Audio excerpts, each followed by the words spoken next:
Go ahead, you can do it.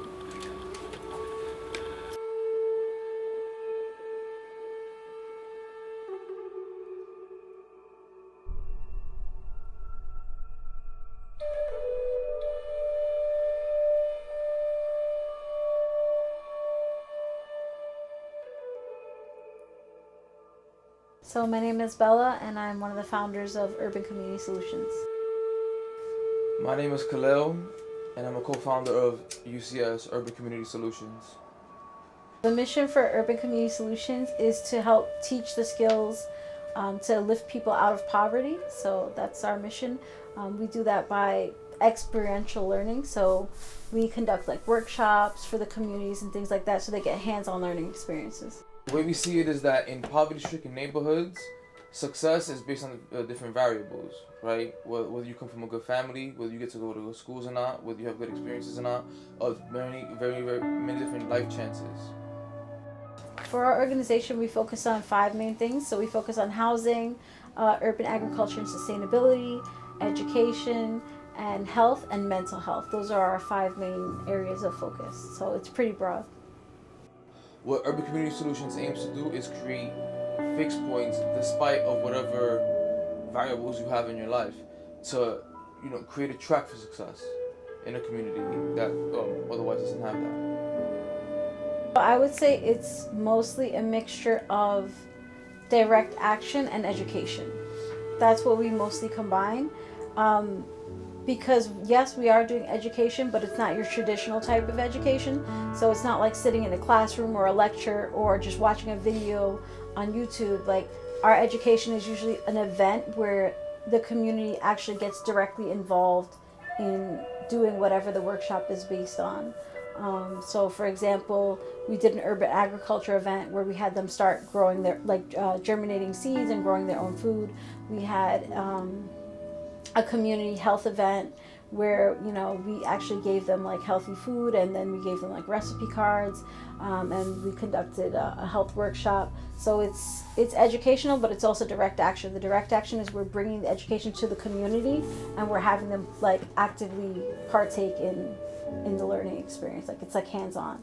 And then we also, I feel like everyone involved in UCS just has an underlying motivation for advocacy overall too. So like, if there is any like current events, issue going on with a specific community, and we feel like we want to get involved by raising our voices in that, we'll do that too.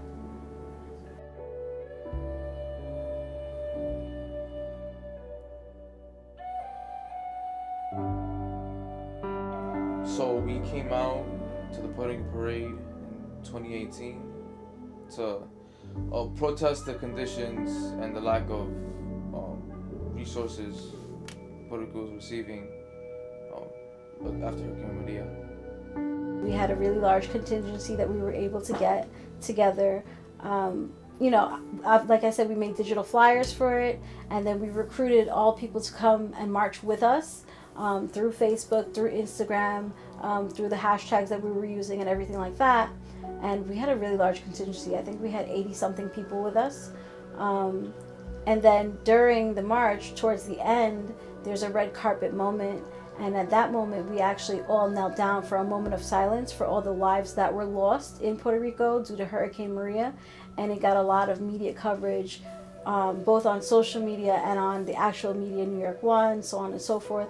And the video, actually someone who was not even with our group recorded the video that they had on New York One with their phone, and they put it on their Facebook, and that video got like thousands and thousands of views as well. So it was a great moment for us. It's a perfect theme, because that's what Latinos know how to do best. Yep. We come together. But, just a big shout out to Lorraine and Luis and Nilda and Orlando and the rest of the board members, because this is the culmination of their efforts. And now you see a group paying homage to those lost in this hurricane. But here are the board members. What a moment it's got to be for them. Just a big sigh of relief and celebration that we've made it here to this point, because all of their efforts, all of their work, all of their logistical planning goes to these 4 hours here on Fifth Avenue. on the second Sunday of June each year. Yeah, this Urban Community Solutions you're seeing here is a group made up of Puerto Rican, Latinos of all groups, and black communities here who have come to the United States but continue the culture of the people back on their islands. And you see the tears and the emotion that still is out there for those lost in this tragedy from this past hurricane and the one before that caused problems.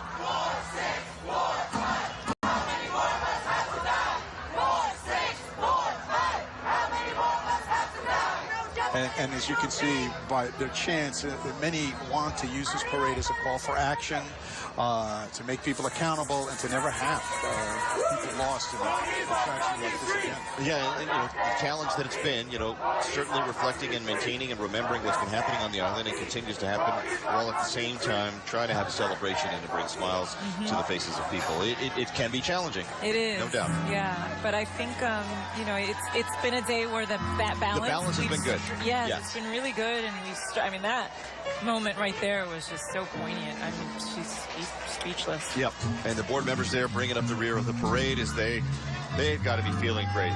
So they think there was a couple of things that we used to our advantage. So one thing is that we didn't really tell them that we were going to be that kind of group at all. We presented ourselves as very just a community cultural group, and that was it. So that was something that allowed us to have that moment without them even realizing what it was. They thought we were just another cultural group, but we were making a statement, and because they didn't know that, we were able to get that across to like a larger audience.